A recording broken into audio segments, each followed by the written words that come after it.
ಸಿರಕ್ಯೂಸ್ನ ರಾಜ ಹೈರೋ to ತನಗಾಗಿ ತಯಾರಿಸಿದ ಚಿನ್ನದ ಕಿರೀಟದಲ್ಲಿ ಅಕ್ಕಸಾಲಿಗನು ಬೆಳ್ಳಿಯನ್ನು ಬೆರೆಸಿ ಮೋಸ ಮಾಡಿದ್ದಾನೆ ಎಂದು ಅನುಮಾನಪಟ್ಟನು. ಕಿರೀಟವನ್ನು ಕತ್ತರಿಸದೆ ಅಥವಾ ಕರಗಿಸದೆ ಅದು ಶುದ್ಧ ಚಿನ್ನವೇ ಎಂದು ಪತ್ತೆಹಚ್ಚುವ ಜವಾಬ್ದಾರಿಯನ್ನು ರಾಜನು ಗಣಿತಶಾಸ್ತ್ರಜ್ಞ ಆರ್ಕಿಮಿಡೀಸ್ಗೆ ನೀಡಿದನು. ಅದೇ ಯೋಚನೆಯಲ್ಲಿದ್ದ ಆರ್ಕಿಮಿಡೀಸ್ ಒಂದು ದಿನ ಸ್ನಾನದ ತೊಟ್ಟಿಗೆ ಇಳಿದಾಗ ಅವನು ಒಳಗಡೆ ಹೋದಷ್ಟು ನೀರು ಹೊರಚೆಲ್ಲುವುದನ್ನು ಗಮನಿಸಿದನು.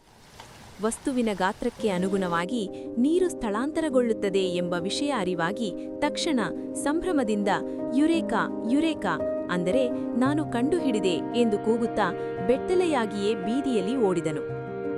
ಮರಳಿ ಬಂದು ಅವನು ಕಿರೀಟದಷ್ಟೇ ತೂಕವಿರುವ ಶುದ್ಧ ಚಿನ್ನದ ಗಟ್ಟಿಯನ್ನು ತೆಗೆದುಕೊಂಡು ಅದನ್ನು ನೀರಿನಲ್ಲಿ ಮುಳುಗಿಸಿದನು.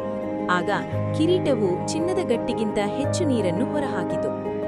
ಚಿನ್ನಕ್ಕಿಂತ ಬೆಳ್ಳಿ ಸಾಂದ್ರತೆಯಲ್ಲಿ ಕಡಿಮೆ ಇರುವುದರಿಂದ ಸಮಾನ ತೂಕದ ಬೆಳ್ಳಿ ಚಿನ್ನಕ್ಕಿಂತ ಹೆಚ್ಚಿನ ಜಾಗವನ್ನು ಆಕ್ರಮಿಸುತ್ತದೆ. ಆದ್ದರಿಂದ ಕಿರೀಟವು ಹೆಚ್ಚು ನೀರನ್ನು ಹೊರಹಾಕಿದ್ದರಿಂದ ಅದರಲ್ಲಿ ಬೆಳ್ಳಿ ಬೆರೆಸಲಾಗಿದೆ, ನಕಲಿ ಎಂಬುದು ಸಾಬೀತಾಯಿತು. ಆರ್ಕಿಮಿಡೀಸ್ನ ಈ ತತ್ವವು ಚಿನ್ನದ ಗುಣಮಟ್ಟ ಮತ್ತು ಸಾಂದ್ರತೆಯನ್ನು ಪತ್ತೆಹಚ್ಚಲು ನೀಡಿದ ಪ್ರಮುಖ ಕೊಡುಗೆ.